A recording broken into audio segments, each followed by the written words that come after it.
I'm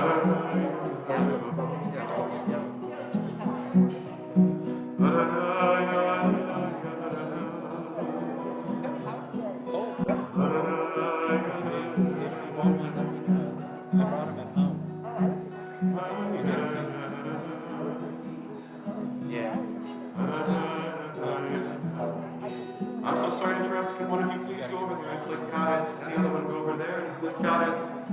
And then one more person click got it over here. Thank you.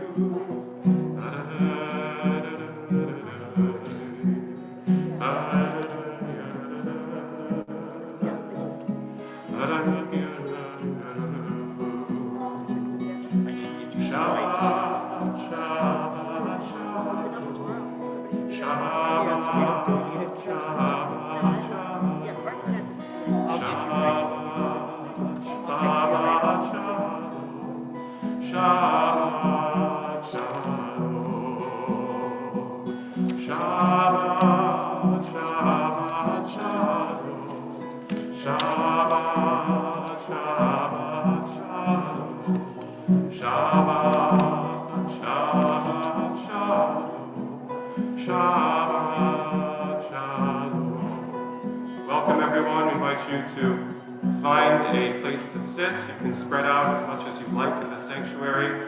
If you're joining us through a screen, you can spread out in front of your screen too. We want you to feel comfortable. We want you to make sure that you have a siddur, a prayer book, a physical copy of the prayer book here in the sanctuary. The prayer book says Mishkan Tefillah on the cover. If you have a book like that in your vicinity, would you please raise it high over your head? If you have a book that says Mishkan Tefillah, please raise it high over your head. Look around, look around. These are the books. They should say Mishkan Tefillah. Some books say the Torah, which is another really good book, possibly the best book. We'll need that a little later. But for right now, we need the book that says Mishkan Tefillah. If you don't have one, raise your empty hand. And our wonderful executive director, Mark, will come bring you one. And we keep singing. Shabbat, Shabbat, Shalom. Shabbat, Shabbat, Shalom. Shabbat, Shabbat, Shalom. Shabbat, Shalom. And in the chat, you should see a link to a virtual version of the prayer book so you can follow along with us. We open these books now to page 192. Page 192. If you have two sets of numbers in the lower right, we'll always be referring to the ones in brackets. So look in the lower right corner for the bracketed page 192 in the book that says Mishkan Tefillah, the words Matov. Matov. Matov.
Near the middle of page 192.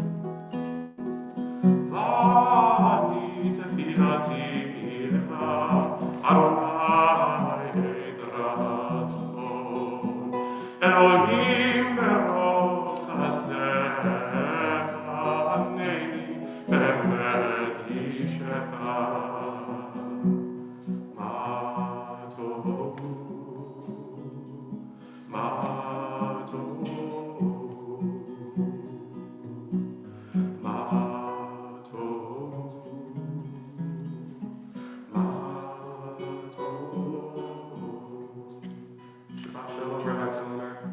Shalom, Cantor, right, sir?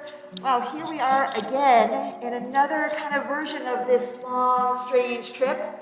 Here we are again, and so glad to be able to be in person with you all. It was quite a feat to be able to be in person today. As you all know, we all had to jump through a lot of hoops to get into this room.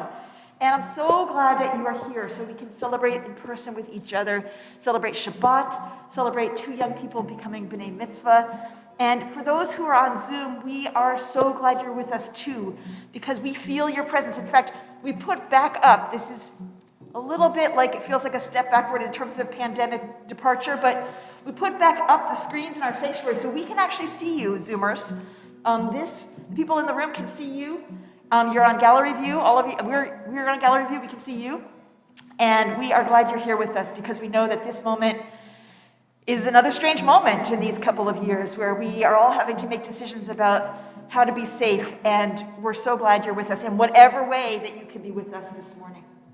So we're going to be, and I usually say when we're in the room, things that I think at this point I don't even have to say, which is like you have to keep your mask on your nose and your mouth the whole time.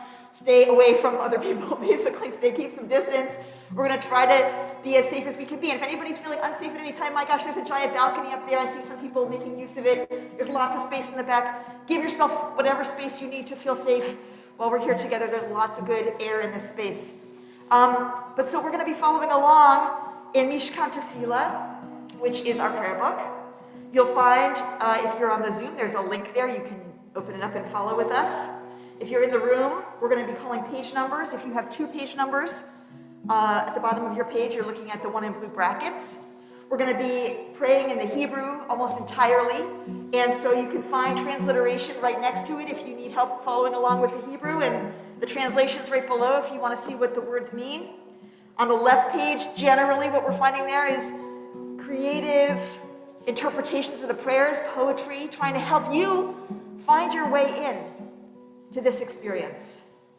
And it's maybe even more important than ever to do what we can to find our way in this morning. Because we're all wearing these giant masks, and we're aware of these strange conditions, and those could be distractions for us this morning.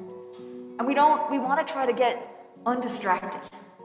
In fact, actually, that's a lot of what we're doing this morning, is trying to get undistracted. Actually, you could even say that that's what Shabbat is trying to get undistracted. That 6 days a week we are distracted in so many ways by the world, by, things that buzz and beep in our pockets. And by the way, if you have something that might vibrate or buzz or beep, turn that thing off right now. You do not need it, and we do not want to hear it. And so turn it off because we're trying to get undistracted. Because the world is really, really distracting. There's news coming at us all the time. There are people needing us with all kinds of business. There's things to do every day. There's places to rush to. There are calls to return and certainly inboxes to try to empty unsuccessfully. And there's just a constant pulling on our attention. So the idea that we could have a day each week in which we are undistracted, in which we bring our attention right here, right now. Try to wake up to the fact that we are alive today. And it's wondrous. And we're often missing the show. We're often missing the wonder because of all the things pulling on our attention. So see this morning if you could get yourself to be undistracted. Just to come right here. Just to come right into this moment with each other. Just to celebrate that you are alive today. Today, right now. And the sun is shining. And you're breathing. And you might, I know the people in this room will be full of love for people you love who are going through this major life moment. So, and not only people in the room, the people on Zoom also, right? You're here because you're full of love. That's why at 9:30 in the morning, or maybe for you it's even a different time zone, you're up and you're on Zoom because you have so much love in you, right? So let's get into that. That's what we're doing today. That's what we're doing, nothing else. Nothing else. And so we're going to sing psalms and prayers all about trying to get right here. And all about the idea that there is this unifying force in the universe that is beneath us and within us and around us, and that reminds us of what is holy and what is worthy of love and worthy of gratitude. And if you see the word God and you're somebody who struggles with that idea, don't struggle. Just take that as an invitation to translate into something you totally can connect to. That reminds you that you are small and it is all vast. And it is leading us toward love. That's what we're doing together. So we're going to continue on page 194, which is, even when we're sending you to that page, the words are mostly not on that page that we're going to sing. But you'll hear Cantor Breitzer and you'll be able to easily follow. And then the one Hebrew line that he sings is there. It's the last line in the Hebrew. And we'll sing that together. This is about being grateful for our bodies and for our souls. And then we'll go from there to the miracles of every day. We wake up every morning and we're awake and have consciousness and can move, and that's amazing. And then we're going to go from there into Psalm 150, which is just hallelujah, just wow, thank you. We're alive. We have so much to praise. Let's sing together. I thank you for my life, body and soul. Help me realize I am beautiful and whole. I'm perfect the way I am, and a little broken too. I will live each day as a gift I give to you.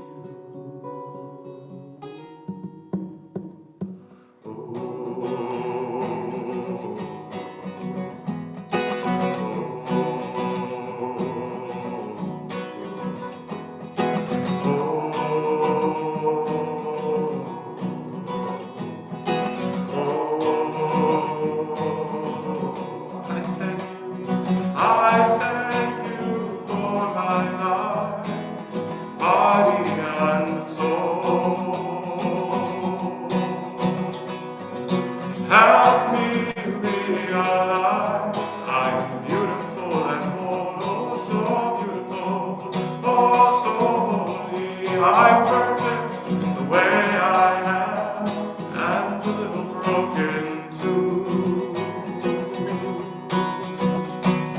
I will live each day as a gift I give to you, my God, my God.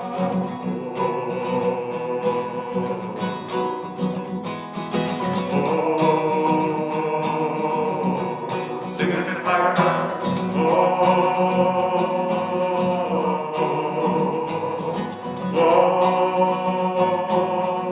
The middle of 194.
Baruch atah Adonai Eloheinu melech haolam, ruach haaretz al hamayim. Baruch atah Adonai Eloheinu melech haolam, hamichlin mitzadei gaber. Baruch atah Adonai Eloheinu melech haolam, malbish arumim. ברוך אתה אדוני אלוהינו מלך העולם, הנותן ליעב כוח. ברוך אתה אדוני אלוהינו מלך העולם, המעביר שינה מעיניי ותנומה מאף אפיי. 202. ברוך אתה אדוני אלוהינו מלך העולם, שעשני בצלם אלוהים. ברוך אתה אדוני אלוהינו מלך העולם, שעשני בן חורין. ברוך אתה אדוני אלוהינו מלך העולם, שעשני ישראל. ברוך אתה אדוני אלוהינו מלך העולם, עוזר ישראל בגבורה. ברוך אתה אדוני אלוהינו מלך העולם, עוטר ישראל בתפארה.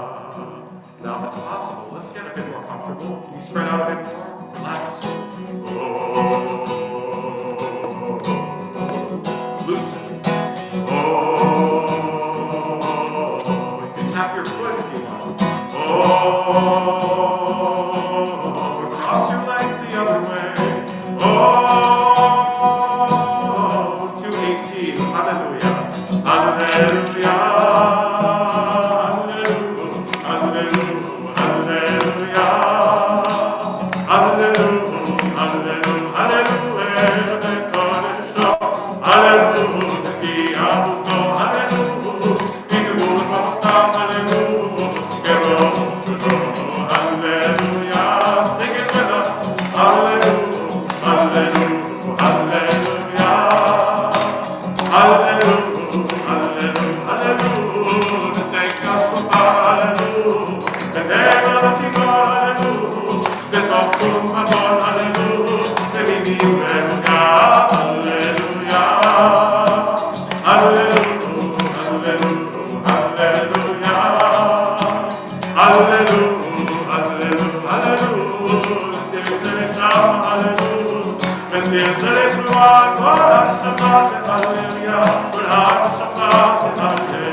To take a moment to make this a warm and friendly place.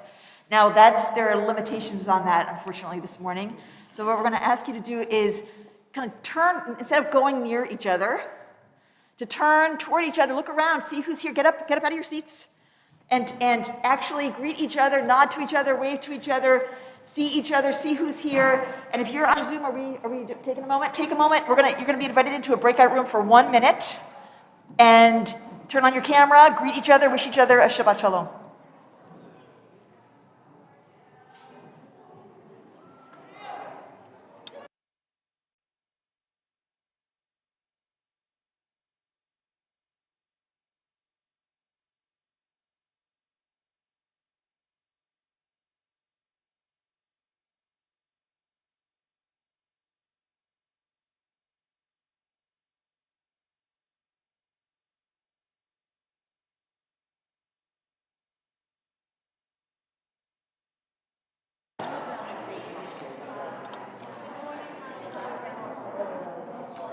All right, and if you're on the Zoom, it's actually great to do what Janice just did, write in Shabbat Shalom to each other, greet each other on the Zoom also, if you're on the chat, if you're back. And we're going to come back from our breakout rooms. All right, thank you so much for bringing some warmth and friendliness into that space. Time to return to our seats. We actually want to remain standing. You can walk back to your seat, but please remain standing. Remain standing. As if we're able, we turn now to page 224 for Hatzi Kaddish. יתקדש שמך רבה, ואלמד יברח חירותי וימליך נפותי, בחיי כל וביומי כל, ובחיי לכל בית ישראל, והגאלה בזמן קריב, ואמרו אמן, יהי שמרה לברך, לעולם ולעלמי עליה. יתברך וישתבח ויפארת רומם ויתנשא, ויתהדר ויתעלה ויתהלל שמי לקודשה, בריחו לעילה מתקול ברכתה ושירתה, ושבחתה ונחמתה, דאמירה בעלמה, ואמרו אמן. 26. Baruch et Adonai,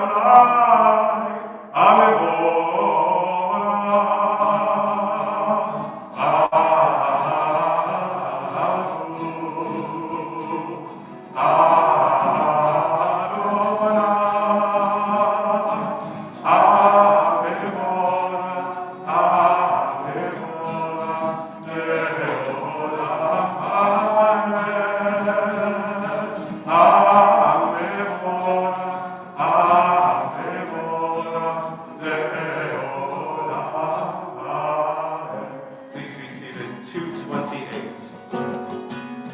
Baruch atah Adonai, Eloheinu melech haolam, yotzeh or uborei kosher, oseh shalom uborei et hakol.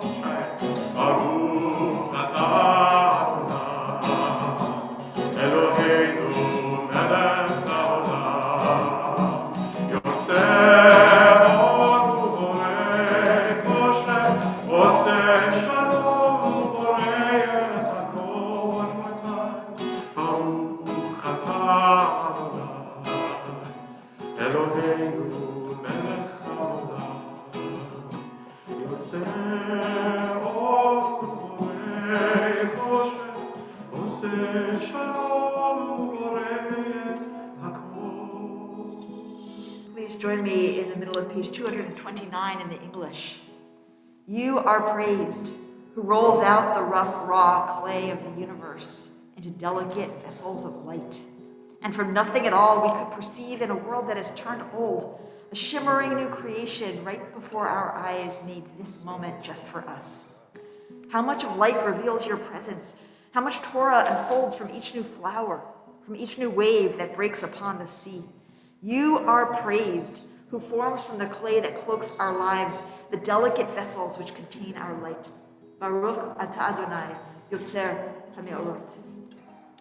We come now on page 232, Ahava Rabbah, prayer in gratitude for Torah, and our understanding that Torah is an expression of love. I was actually looking in the Talmud today, on the page of Talmud, the Daf Yomi that Jews around the world study today, and it talks about how if you are going to try to, you actually can't, if you wanted to sell a Torah, you actually can never sell a Torah. You're not allowed to sell a Torah, even for another Torah. Even for the money to be able to enable you to study Torah, you can't sell a Torah. Because a Torah is meant to be with you for life. It stays with you for your whole life. It is this gift of love, we understand it to be, from God. This sign that we're loved eternally, forever and ever. Because it's expected that as we visit and revisit Torah again and again and again, we keep seeing something new. There's never an end to learning. It never stops. And so as Sam and Manny become B'nai Mitzvah today, and we're going to come to that moment soon, we see them just toward the beginning, not the very beginning, but toward the beginning of their whole long journey, their whole life, of being able to dig inside this Torah and find something new. And we get to see today through their eyes something we maybe never saw before. Because it's just always unfolding. There's always something to discover. And that process of learning, of growing, of always deepening in wisdom, that is a gift of love. One way that we know that we're loved for our whole lives long. We pray together on page 230.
Amen.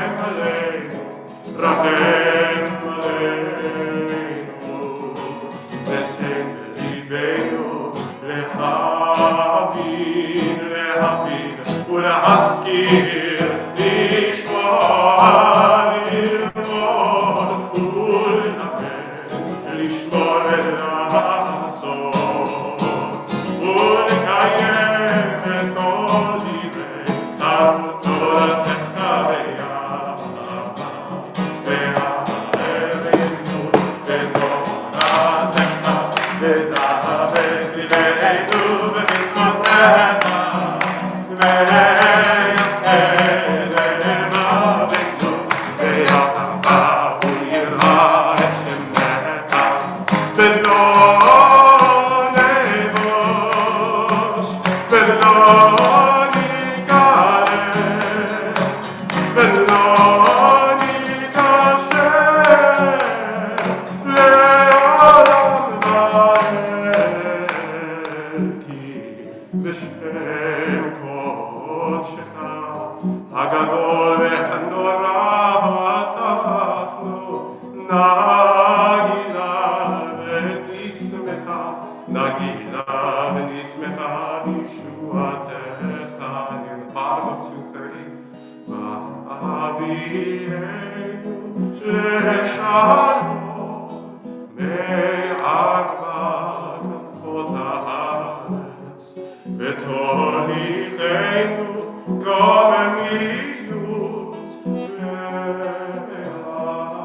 בארצנו כי אל ישועות אתה ובאנו בחרת וקרבתנו לשמך הגדול סלע באמת להודות לך ולייחדך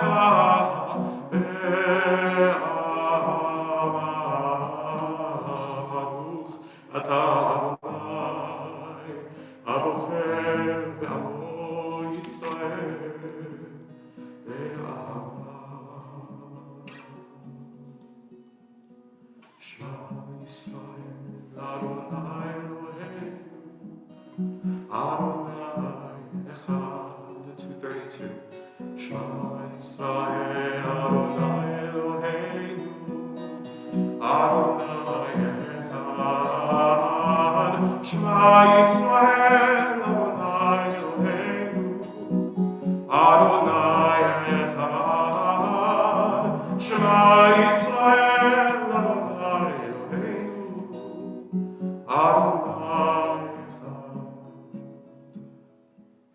ואהבת את אדוני אלוהיך בכל לבבך ובכל נפשך ובכל מאודיך. 234. והיו הדברים האלה אשר אנוכי מצווך היום על לבביך ושיננתם לבניך ודיברתם בשבתך בביתך ובלכתך בדרך ובשוכבך ובקומך וקשרתם לאות על ידיך והיו לטוטפות בין עיניך וכתבתם על מזוזות ביתך ובשעריך למען תזכרו ועשיתם את כל מצוותיי והייתם קדושים לאלוהיכם.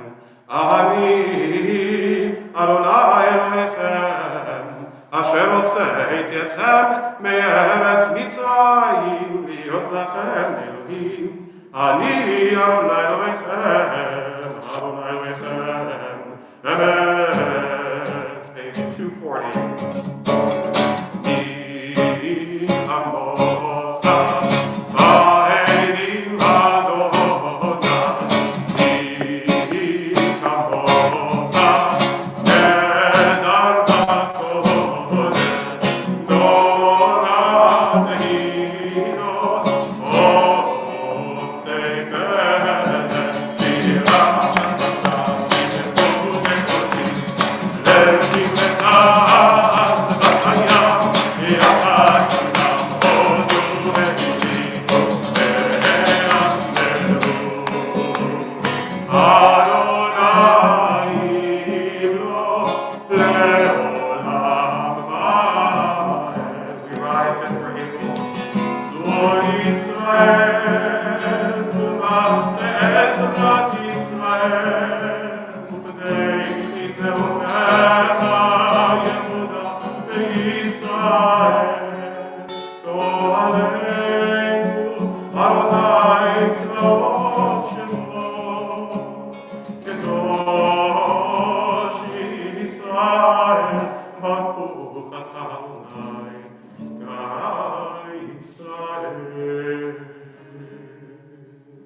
Page 242, we come to the Tefillah, the Amidah, the central standing prayer of our service.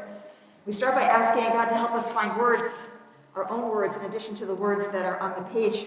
But from there, we go into the first prayer, which is placing ourselves in the long context, the long line, the long legacy of our ancestors. And we think about, as we come into this prayer, that we speak to God the same words that our ancestors before us for generations and generations and generations have prayed. And so perhaps as we pray this morning, we might call to mind those who've gone before us, those who are no longer here, those who have prayed these same prayers of all the generations past, and think of ourselves in this great, beautiful chain of tradition, of generations, of family, of a people, reaching out to God with our deepest inner words. We start by asking for those words.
Before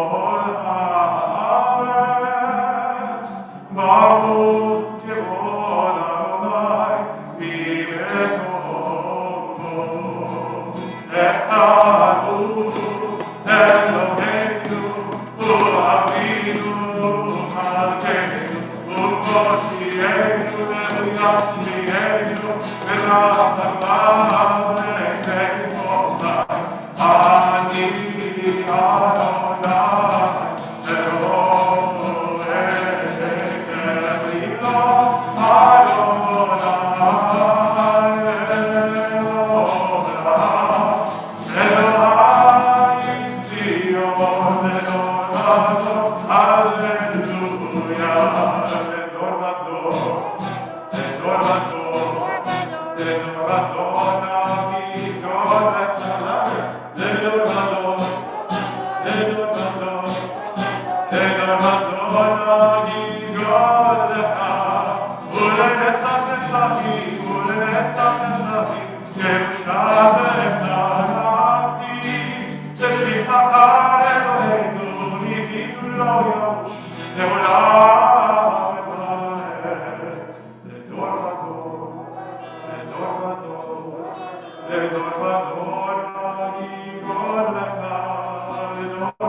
silently through page 261, using the words of these pages, the words of our hearts, and we finished reading these evening.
Page 256.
In a moment, we will be giving Manny and Sam their tally tote. We will be beginning our Torah service, but first we have some greetings and announcements from our president, John Burrows.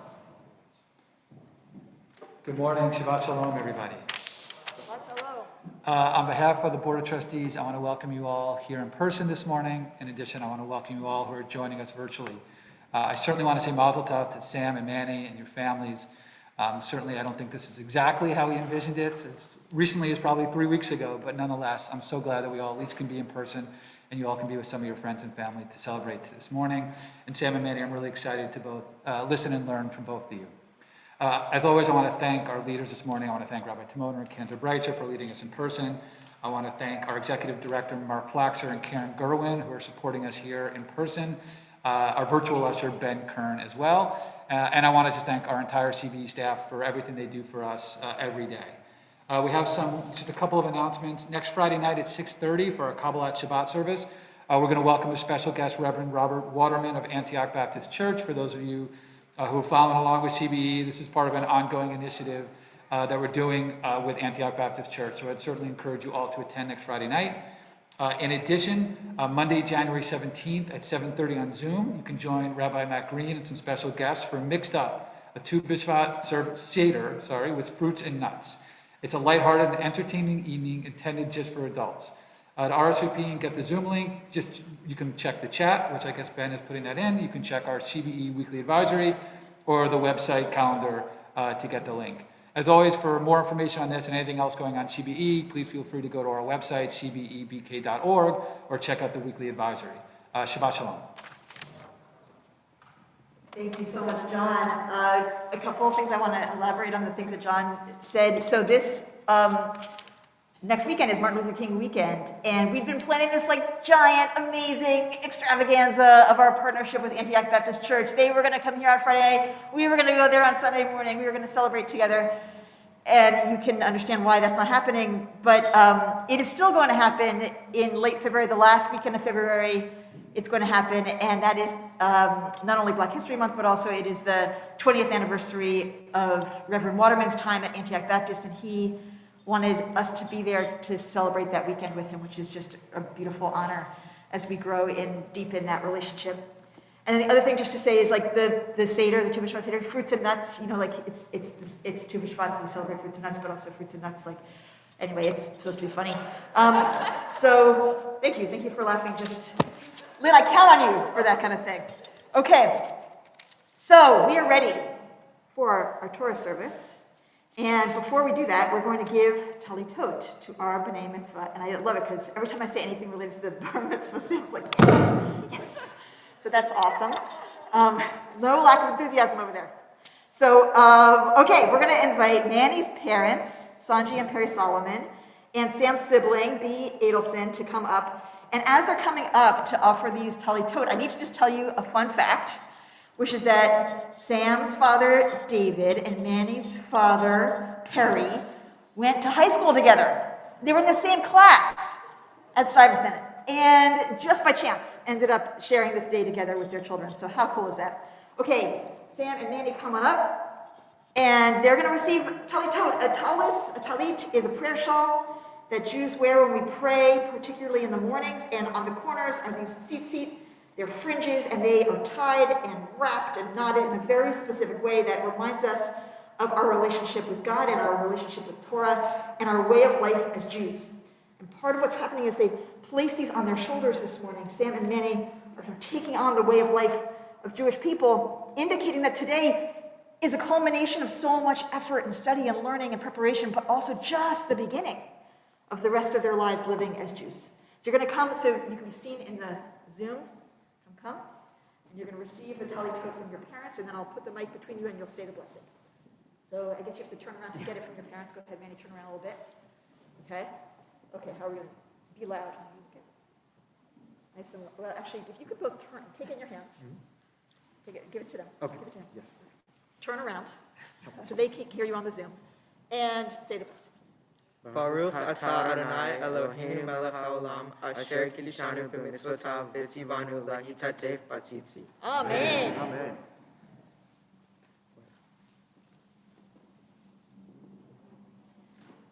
Right. And now I'm going to invite to open the ark. I'm going to invite Manny's aunt and uncle, Joy Feliciano and Jordan Solomon, and Sam's cousins, Sharon Jacobs, or her husband Jeff, and Barbara Flax. And once the Torah is out and Sam and Manny are ready to walk around the room in the Hakafa, we're going to have a bunch of people following them. Manny's parents and grandparents, Sanji and Perry, and Phyllis and Jerry Solomon, and Dito Feliciano, and Sam's cousins, Adeline and Karina Irwin, and Sam's friends on Zoom. So friends on Zoom, get ready for this. Galit and Zeb Gordon, Addie and Havala Kolba, Lucy Sue Lehembre, and Lucy and Stella Whittle. Hope I said that right. So you guys are going to be on Zoom. We're going to be seeing you on the gallery. So you get ready to walk around as if you're here and doing the Hakafa too. Okay, excellent. So I'm going to ask everyone to please rise as we turn to page 362 for the Torah service.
Shema Yisrael, Adonai Eloheinu, Adonai Echad. Shema Yisrael, Adonai Eloheinu, Adonai Echad.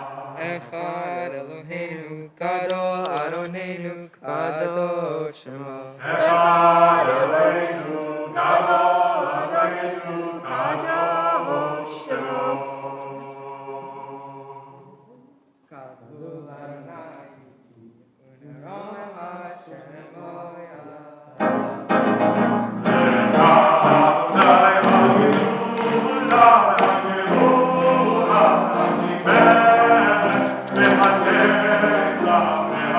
Keep clapping.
You may be seated. So this morning we are right in the middle of the Exodus story. High drama in the Torah. We're going to be reading from Exodus chapter 13. We're going to be starting with chapter 11, then we're going to be in chapter 13. You're going to start out on page 408 in your Torah commentaries. You'll find Torah commentaries in the pews in front of you or in the link in the chat if you're on Zoom. And we're going to be inviting up members of Sam and Manny's families to make the blessings before and after we read Torah, and members of their families to read Torah. So our first aliyah, Theo, Manny's brother, is going to be chanting Torah, and we're going to invite his grandparents.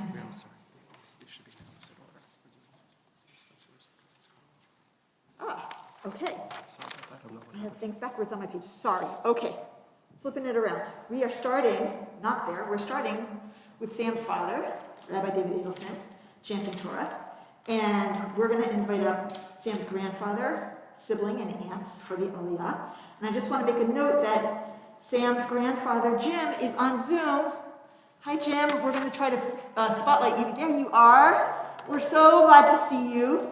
And Jim was planning to be here today and really was looking forward to being here today, but he's under the weather and not able to travel. But we are glad to have you here. We can all see your face in the sanctuary, and we're feeling you here. And we also invite B. Edelson and Anna Edelson and Tiffany Watson to come up for this aliyah.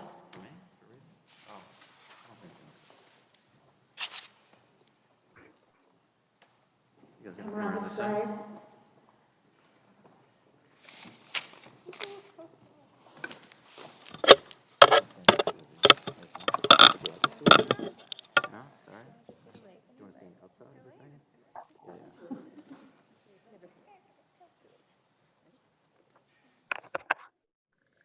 Baruch Hu Adonai Hamborach. Baruch Adonai Baruch Le'olam Va'ed. Baruch Adonai Hamborach Le'olam Va'ed. Baruch Atah Adonai Eloheinu Melech HaOlam, Asher Bachar Banu Mikol Hamim, V'natan Lanu Et Torato.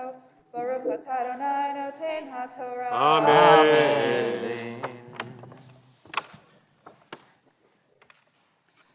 Amen. Vayomer Adonai el Moshe, ot nega echad avi al Paro ve'al Mitzrayim achrechen, v'shalach etchem mize keshalecho kala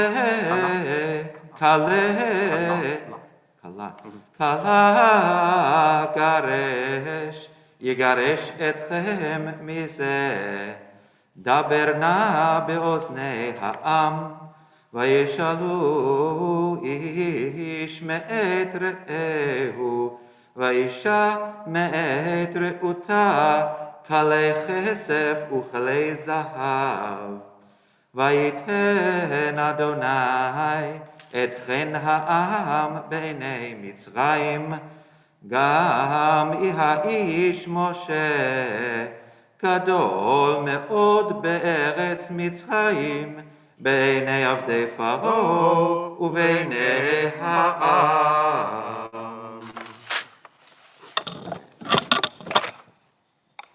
Baruch atah Adonai Eloheinu melech haolam, asher natan lanu Torat emet, v'chayei olam nata b'tochenu. Baruch atah Adonai noten haTorah. Amen. And now we're going to invite Lynn to join David here for the Aliyah as Sam comes up to chant Torah.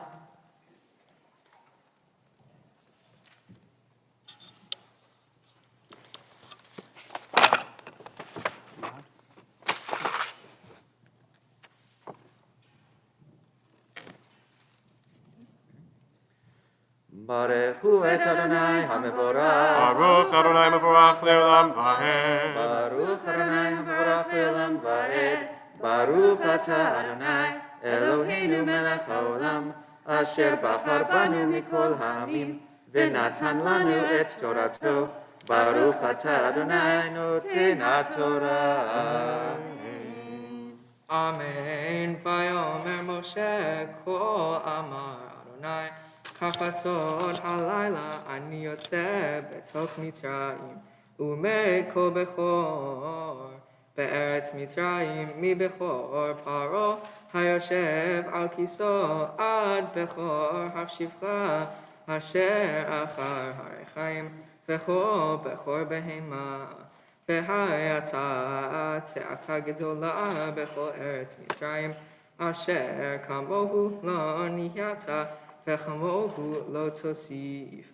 ולכל בני ישראל לא יהרת כלב לשונו, למאיש ויד בהמה, למען תדעון אשר יפלה אדוני בין מצרים ובין ישראל. Baruch atah Adonai Eloheinu melech haolam, asher natan lanu torat emet, v'chayei olam nata b'tochenu. Baruch atah Adonai noten haTorah. Amen. Now prepare to call Sam to the Torah as a bar mitzvah by his Hebrew name. He's going to take the corner of his talit and touch where he'll continue before making the opening blessing. Yamod, Yamod, Yamod, Amokor bar mitzvah, Simcha liot, ben lever av David, ani ala Torah, Chazak ve'amatz. Baruch hu et Adonai Hamborach. Baruch Adonai Mevorach Le'olam Va'ed. Baruch Adonai Hamborach Le'olam Va'ed. Baruch atah Adonai Eloheinu melech haolam, asher bachar banu mikol hamim, v'natan lanu et torato. Baruch atah Adonai noten haTorah. Amen. Ve'ardu chol avadecha ela elai, ve'ishtachavu li lemor. Ze'ata v'chol ha'am asher beraglecha, ve'acharechen etzeh, vayetze me'im paro bochareach. Vayomer Adonai el Moshe lo yishma alechem paro lema'an revod mofetai be'eretz Mitzrayim u'Moshe ve'Aharon asu et kol hamofetim ha'ela lifnei Paro vayechazek Adonai et leif Paro velo shilach et bnei Yisrael Me'artzot.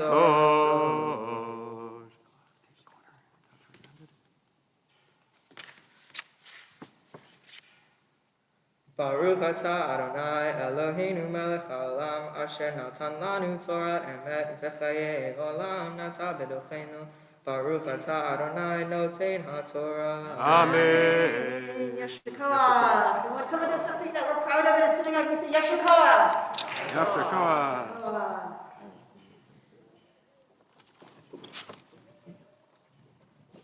All right, with the Torah here in our midst, we are going to pause for a moment in our reading to call to mind the people we know and love who are in need of healing. And as we head into Yishav, I just want to say that we're praying for wholeness for Betty Edelson, Rivka Bat Simcha, Devorah. I'm going to invite you to join me as we pray Yishav on page 371. And we're going to pause in the middle, and I'll invite you to say out loud any names of people you're thinking about who you want to fold into our collective prayer.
Continue now with our reading of Torah, moving to chapter 13, verse 8. And we're going to be looking at page 416 in the Torah commentaries to follow along.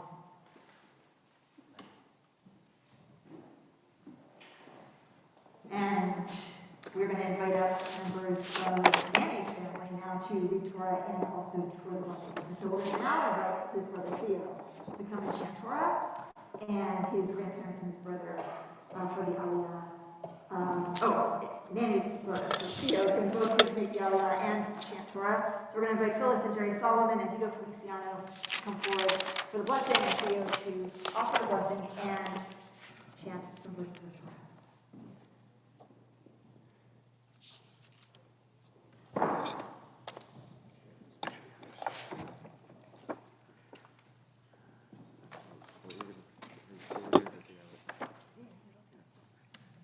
One second, we're not quite ready yet. We need to find this. Sorry. So if it's over here in front of the Torah, so you can see exactly where to be. I think it's over here. You got it, Paul?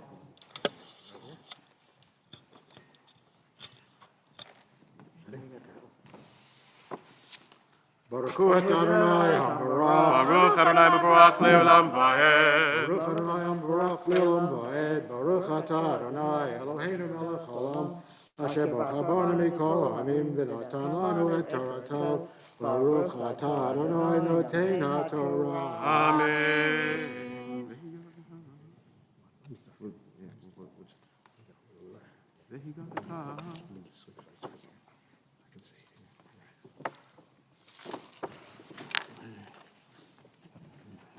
V'gadata libincha bayom hahu lemor bavor zeh aseh asar Adonai kol li v'tzeti mimitzrayim.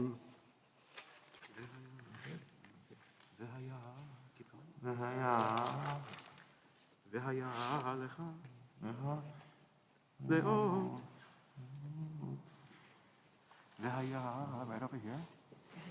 V'haya lecha le'od al yadecha u'zikaron ben einecha leman tiyeh Torat Adonai beficha ki beyad chazaka hotziacha Adonai mimitzrayim v'shamarta et hafukah hazot lemoada miyamim yamima. Okay, closing blessing. Baruch atah Adonai Eloheinu melech haolam asher natan lanu Torat emet v'chayei olam v'ata b'tocheinu. Baruch atah Adonai noten haTorah. Amen. Right, we are ready now for Perry Solomon to come up and chant Torah, and Sanji and Perry will be offering the Aliyah.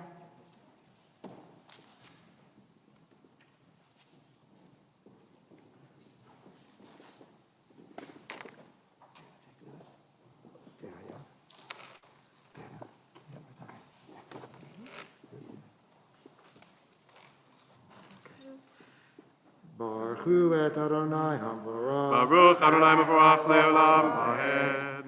Baruch Adonai HaMevorach Leolam Vaed. Baruch atah Adonai Eloheinu melech haolam. Asher bachar banu mikol ha'amim v'natan lanu et Torato. Baruch atah Adonai noten haTorah. Amen. Amen. V'haya ki yaviacha Adonai el eretz ha'kena'ani ka'asher nishbal lecha v'la'avotecha u'netana lach v'hartam kol peterechem l'Adonai v'chol peter sheger b'hema asher Adonai lecha asher yiyeh lecha הזכרים לאדוני, וכל פטר חמור תפתה בשא, ואם לא תפתה וערפתו, וכל בכור אדם, בבניך תפתה.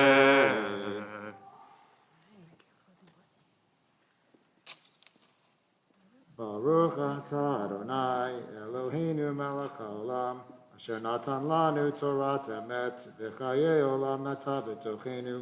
ברוך אתה אדוני נותן התורה. Amen.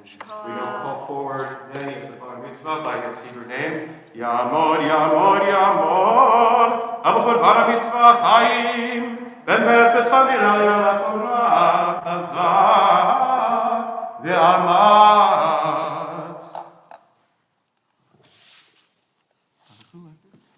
Baruch Hu et Adonai Hamvorach. Baruch Adonai Mevorach Le'olam Va'ed. Baruch Adonai Hamvorach Le'olam Va'ed. Baruch Atah Adonai Eloheinu melech haolam. Asher bachar banu mikol ha'amim. V'natan lanu et Torato. Baruch Atah Adonai noten ha'Torah. Amen. V'haya ki shalecha avimha. Machar lemor mazot. Ve'amarta elav.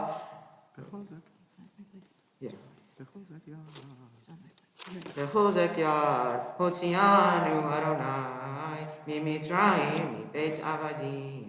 Vayhi, ki hiksha faro, leshalechenu, vayaharog Adonai, kol bechor be'eretz Mitzrayim, mibechor adam, ve'ad bechor behema, oken ani zoveach Adonai. Kol peter rechem hazacharim v'chol bechor banai efdeh v'haya leot al yadecha u'totafot beinecha ki bechozek yad hotzianu Adonai Mitzrayim.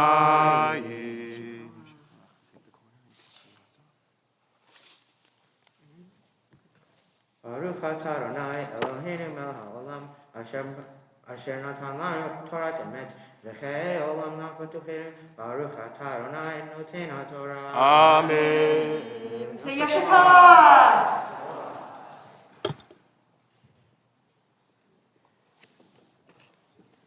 Alrighty. We're ready to lift and dress our Torah and to lift. We're gonna invite. You want to do it? Okay. We're gonna invite John Horowitz, our president, to come lift the Torah, and for Galila to dress the Torah, we're gonna invite Nate Feliciano and Luke Riskovich, and Ellen Coleman. We ask everyone to please stand. Page 370, we rise for the lifting and dressing of Torah.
On a Shabbat morning, we read from Torah, from our original secret text, and then we hear the voices of the prophets.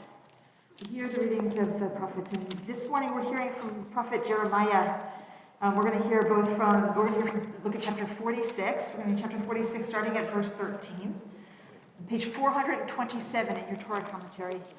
And the idea is we are watching Torah get applied. We're watching different generations apply the teachings of Torah to their world.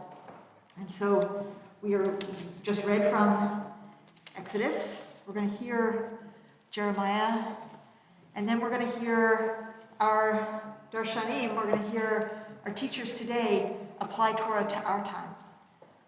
First, Manny and Sam are going to offer the blessing before reading from Jeremiah, then they're going to read some verses from Jeremiah, and then they're going to chant the blessing after.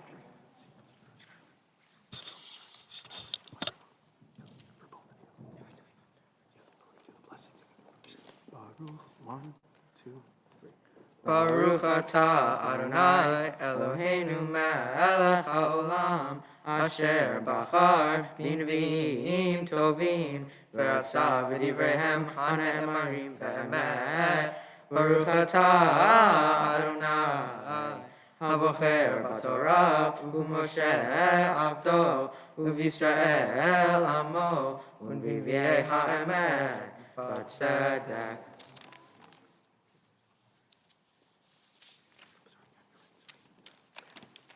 הדבר אשר דיבר אדוני אל ירמיהו הנביא לבוא נבוכדנצר מלך בבל להכות את ארץ מצרים.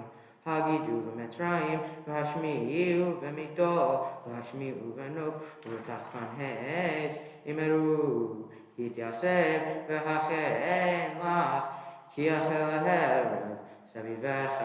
מדוע נסף אבירך לא עמד כי אדוני הרפו.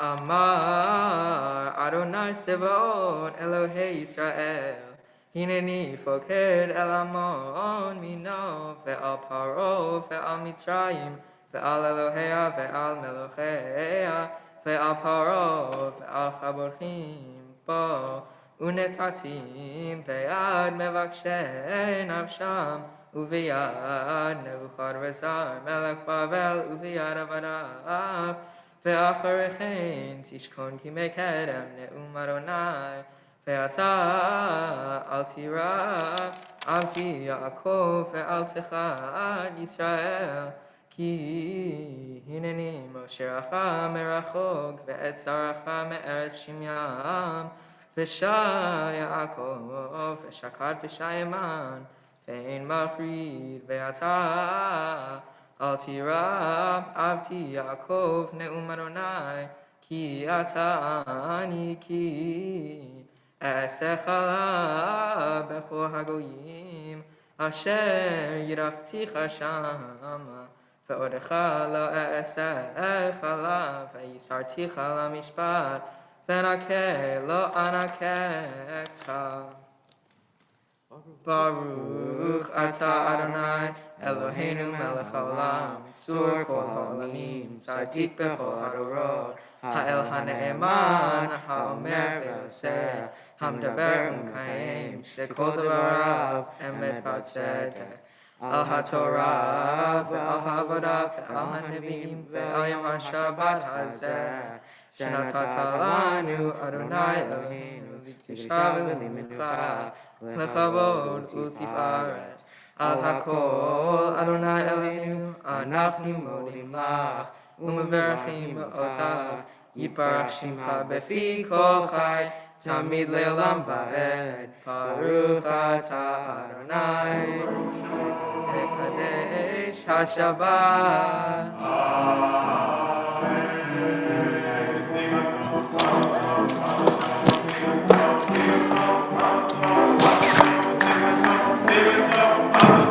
After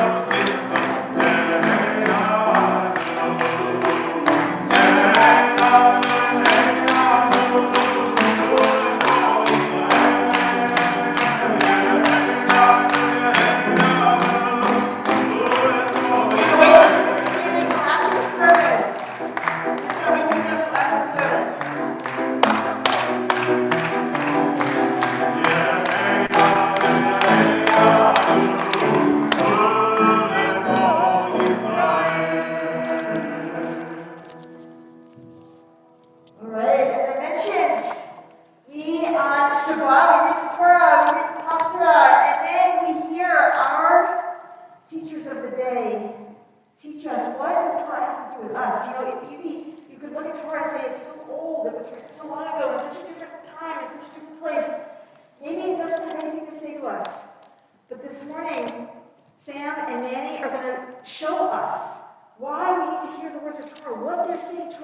say, what they saw when they looked inside the scroll. And is it going to be Sam who goes first? Yeah. Okay, so maybe you can. We're all yours.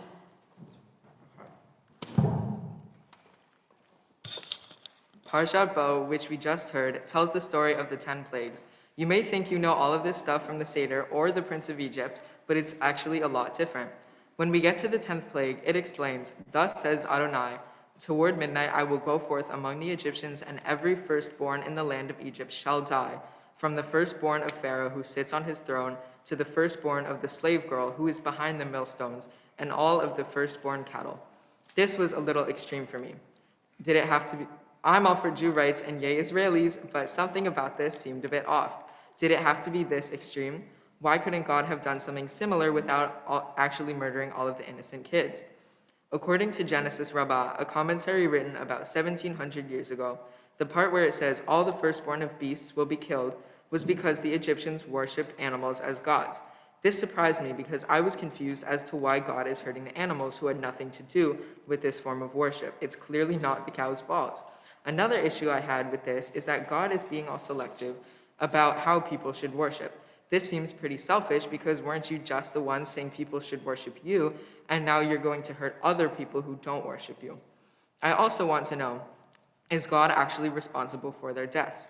Rabbi Chaim ben Moshe ibn Attar, who lived in Morocco in the 18th century, states, God did not say, "I will kill every firstborn in Egypt." Instead, the text says, "Every firstborn in the land of Egypt shall die." God's self indicated who was the firstborn. God's agents carried out the death sentence.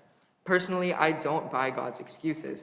When I read this, I thought it was similar to going on trial and saying, "I didn't kill the guy, I just planned it." The Prince of Egypt didn't cover this part. Aviva Gottlieb Zornberg, in The Particulars of Rapture, Reflections on Exodus, writes, "The master narrative of God as loving and benevolent redeemer of the Israelites is challenged by the killings of the Egyptians' firstborn, including the firstborn of the captive who was in the dungeon." I very much agreed with this because I was thinking, what could the babies and the captives have done to deserve this punishment? How could our strong, caring, and merciful role model do such a wicked act? Do we know if they suffered pain or was it immediate? According to the Prince of Egypt, the real Torah, it appears to be instantaneous with no pain or trauma. But is that what really happened?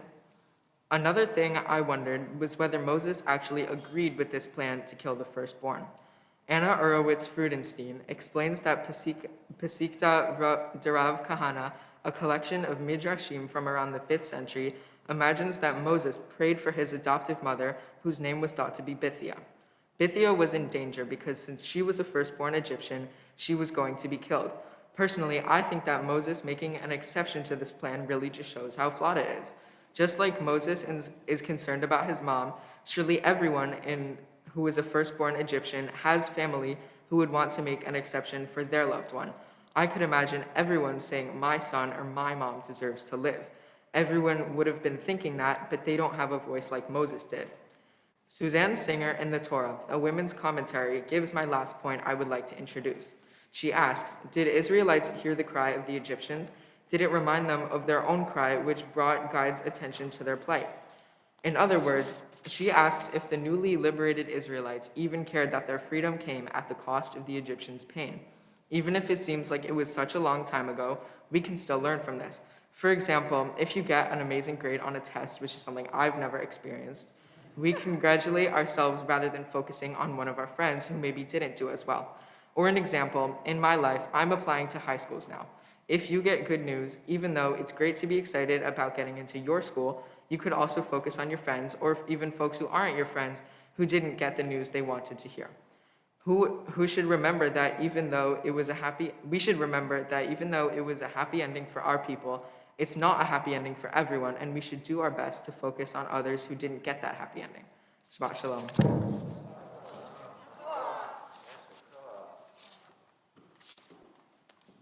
Yoshikoa, Sam. You gave us a lot to think about, and I get to respond to you in a few moments. First, we're going to have a chance to hear from Manny.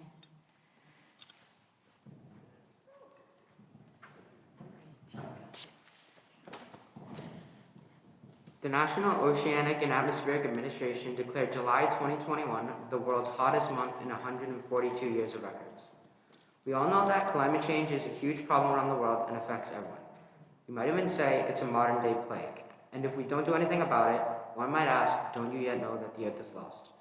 This is the same question that Pharaoh's servants were asking him in my parsha when Moses threatened Pharaoh with a plague of locusts if he didn't let the people go. They asked him, don't you yet know that Egypt is lost? When I read this verse, I ask myself, were Pharaoh's servants doubting him? Did they lose faith in him as a leader? Were they angry with him because of his stubbornness? According to Rashbam, who lived in 12th century France, his servants asked him this because each plague was getting tougher and tougher against Egypt. His servants and people under Pharaoh's power didn't want to deal with these plagues because of its stubbornness. They were suffering because of him, and maybe that's why when the Torah says the Israelites are told to borrow gold and silver from the Egyptian people freely gave it to them. Ibn Ezra, another commentator from 12th century France, explains this by saying that since Pharaoh is being stubborn and doesn't want to listen to the people on him, they want to give gold, silver, jewelry, and wealth to the Israelites. I think that they sacrifice their wealth so that maybe they will be spared. It is kind of like if someone doesn't listen to you, you can go to someone else who has power in them. In this case, people under Pharaoh went to the Israelites directly. Maybe they feel guilty about forcing the Israelites to work without payment. Or maybe they feel scared since Pharaoh is being stubborn. The Israelites and their God might bring plagues as a punishment. Hiskuni, a 13th century French rabbi, sees this as a way of reparations for all of the work that the Israelites were doing for the Egyptians all those years. This is similar to how some people think that reparations should be given to the black community in the United States for the enslavement of their ancestors and to the Japanese American community for the internment camps during World War II. I think the United States should give these reparations because they were treated so poorly for a number of years, and there should be some form of reparation for that. What do you think we can do to get equality? In my parsha, when Moses was threatening more plagues and the Pharaoh didn't want to let them go, his servants begged Pharaoh to let them go, and they begged the Israelites to take their property. I think that this teaches us that we should stand up to our leaders about these problems and that we should repay the Black and Japanese American community and other oppressed communities for all that they went through. Shabbat Shalom.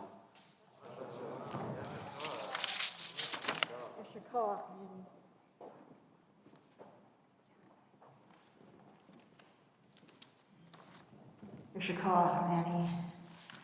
Both you and Sam gave us so much to think about today, from whether God behaved unjustly in the 10th plague, really important question, whether our ancestors should have had more empathy for the suffering of the Egyptians, whether we should have more empathy now for others, whether there was a fissure between Pharaoh and his servants or between Pharaoh and the Egyptian population who blamed his stubbornness for their suffering, and whether the Egyptians gave their gold and silver to the Israelites as a form of reparations in awareness that they'd been part of an unjust system.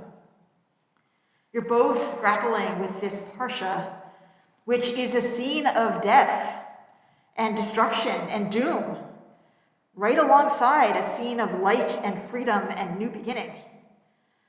I was studying the parsha this week with one of my Havritas, Rabbi Kaya Stern-Kaufman, who reminded me of the Kabbalistic teaching that the world was created in 10 utterances. If you look back at Genesis, you'll see that there are 10 times that God speaks to create the world.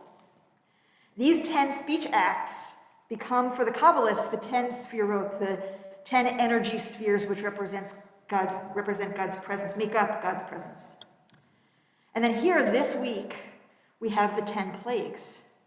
And we can see that these 10 actions are God step-by-step dismantling God's own creation, ending with the most precious of all to us, the humans. But before that, including massive destruction of all kinds of living creatures and the ecosystem. The world was created, and the world can be destroyed. In Torah, the world is destroyed by or in response to human action. In the generation of Noah, and here in the time of Pharaoh, it is human destruction, tyranny, idolatry, stubbornness, cruelty that leads to the dismantling of creation. God gets involved only in response to human depravity. God's actions are only a surfacing of what has until that moment been unseen. The profound immorality, murderousness, corruption, debasement of human life that we have become accustomed to or inured to, what has become normal to us. Remember that Pharaoh decreed that the Egyptians would hunt out all the Hebrew baby boys and find them and drown them in the Nile.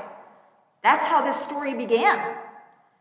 If you were part of that generation growing up in Egypt, that was normal. That was a given. That was an accepted part of the Egyptian story. Unremarkable until God comes and murders the firstborn of the Egyptians. Now, I cannot and will not defend God's actions, Sam. I'm with you.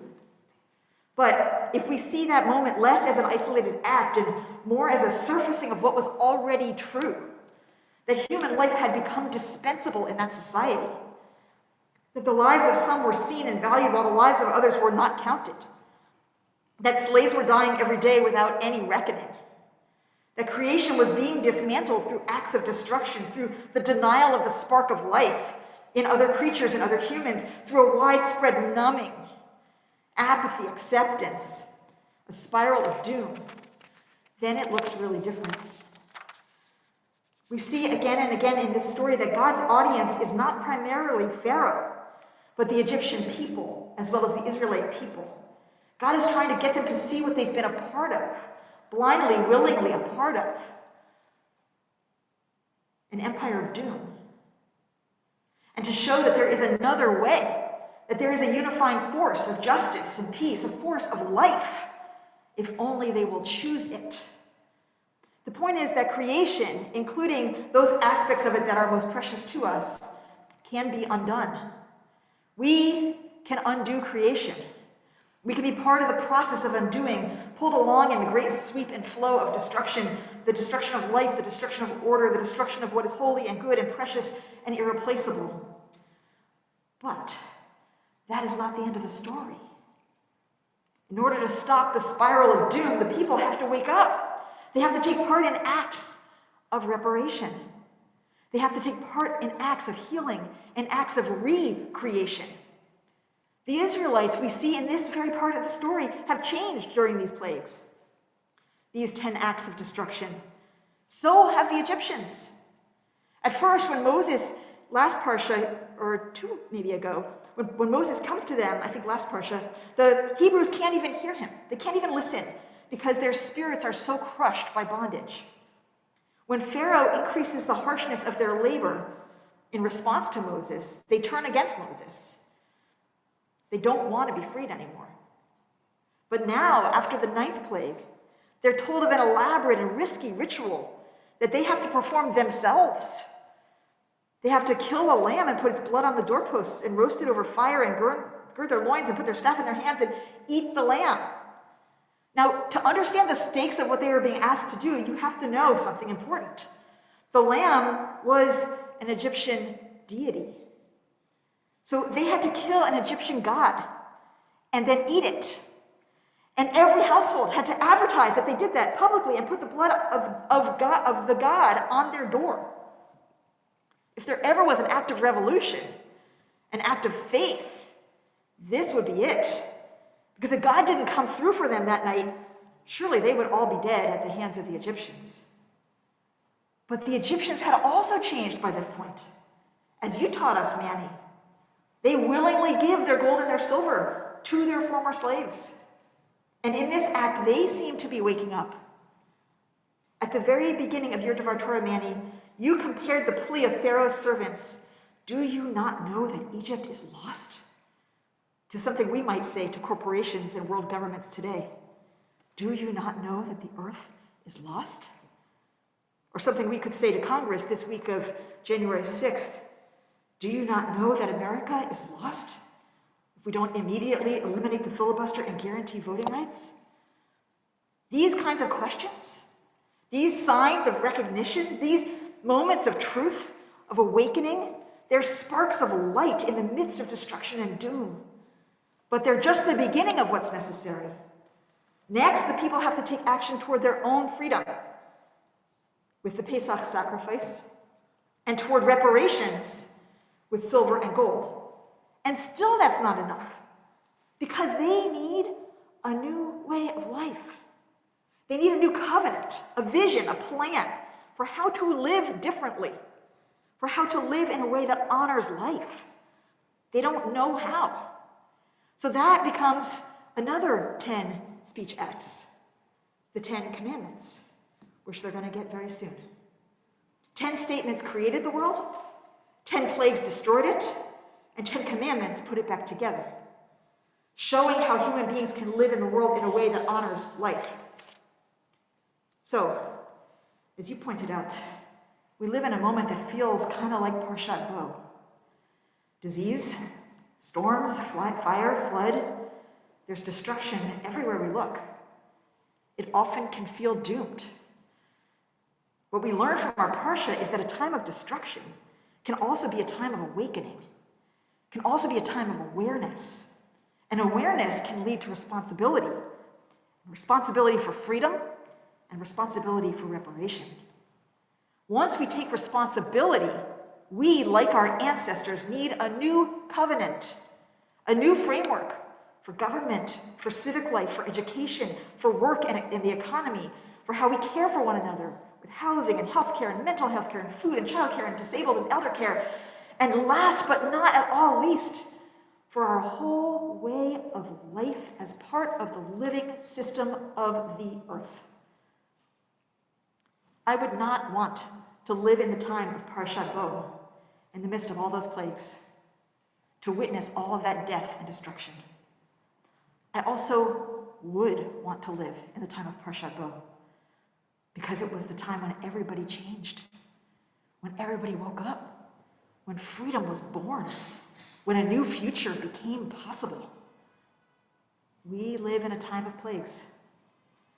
Are we able to change? Will we give away our gold and silver? Will we take responsibility for freedom? Will we hold the hands of the great mixed multitude and walk together toward the splitting sea? Will we write a new covenant with one another, with the earth? Bo, our Parsha tells us, come, it is our time. Can you hear that song?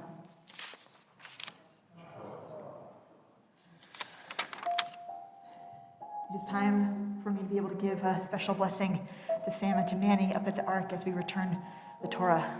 I ask everyone to please rise. Page 374.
Please be seated.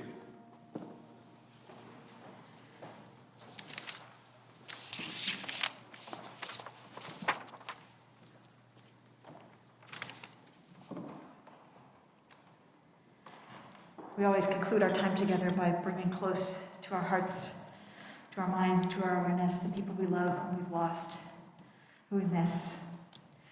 So I know that Manny and Sam's families are remembering a number of people this morning.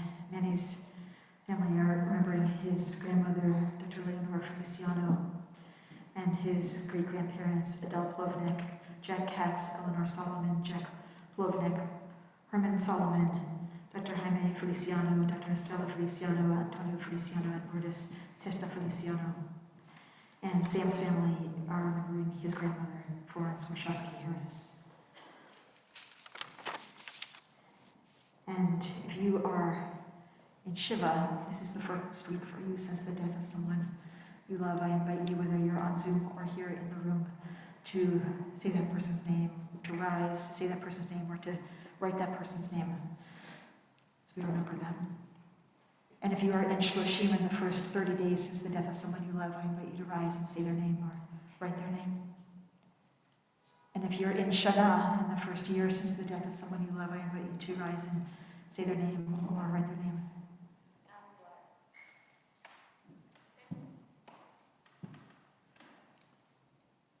I'm remembering Eli Tamoner, my father. And if this is the anniversary of a death for you, if this is a yard site, I invite you to rise and say that person's name.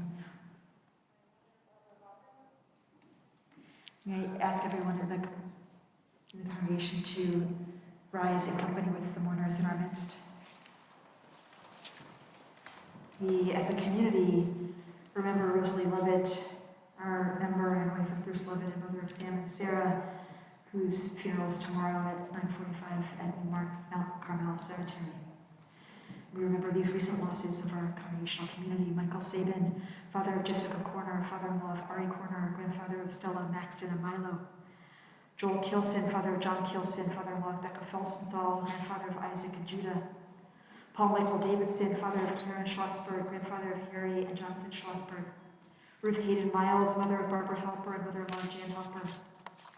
These yard sites: Kathy Adele Hertzberg, Abraham Axelrad, Lily Levy Aaron, Lester Barr, Jacob Barr, Joseph Berger, Joseph Bloom, Barbara Bobro, Bernard Breitzer, Elaine Cass, Amy Cooperstein, Zissel Davidson, Carrie Dreyfus, Leah Ellman, Anna Fogel, Elizabeth Frank, Bruce Frankel, George Fryman, Anna Gartenberg, Philip Gissis, Alan Gluck, Stanley Goldberg, Justine Goldschmidt, Abraham Greenberg, Isidore Green, Ruth Groner, Aaron Hirsch, Geraldine Isaacs, Esther Jacobs, Nathan Jaffe, Abraham Klein, Stanley Krebs, Francis Letcher, Lauren Landy, Ida Leventhal, Tibor Lowenbein, Solomon Lowenstein, Ida Lubell, Marion Lubo, Leon Meyer Mack, Rose Mandelkorn, Elizabeth Marion Huff, Solomon Markowitz, Lorna Michelson, Mary Nadler, Bella Nat, Bernhard Nat, Salma Ullman Newman, Mildred Newman, Hilda Nissen,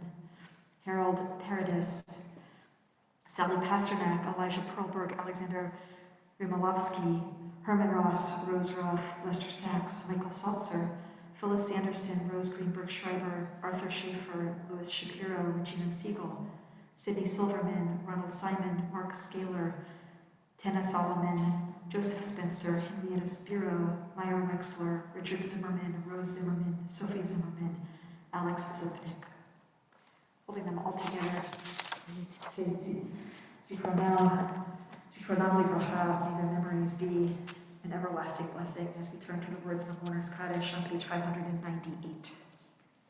Yitgadal, Yitkadash, Shemei Rabbah, Be'alma divrach l'ute v'yamlich machute, v'chayechon v'yomechon v'chayei d'chol Beit Yisrael, b'agalau v'zman karim v'imru, Amen.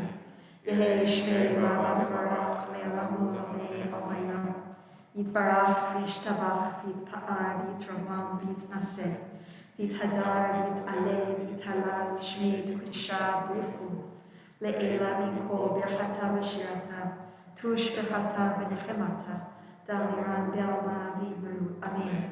Yehei Shlama Rabba Min Shemaya V'chayim Aleinu Vel Kol Yisrael Vibru, Amen.